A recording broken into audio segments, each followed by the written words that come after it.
To asi nějaký novější AKčko.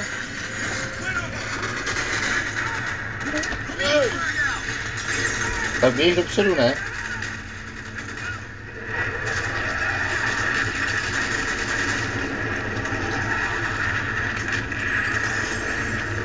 Aha, jsem tam hodil granát, aby zemřel už dávno.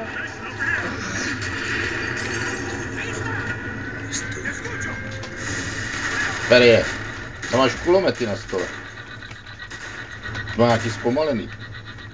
Já vím, to si takhle vždycky udělá, to je jak nějaká animace. Jo. Tak se sem. Jo, máš kulomet. Jo. To bude koště teda. Tak běž dopředu a zametat.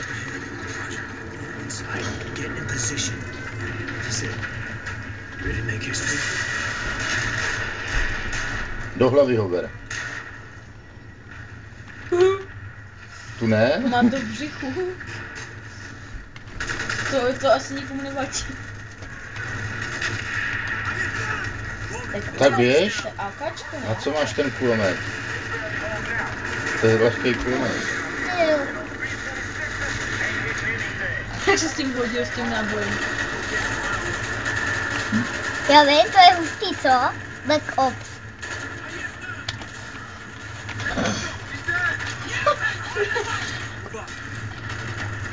Tak běž dopředu, srabe.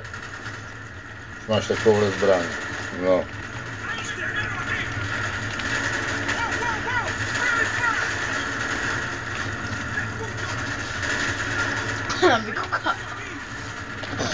Vykoukává a já normálně tohle takhle si mu dám.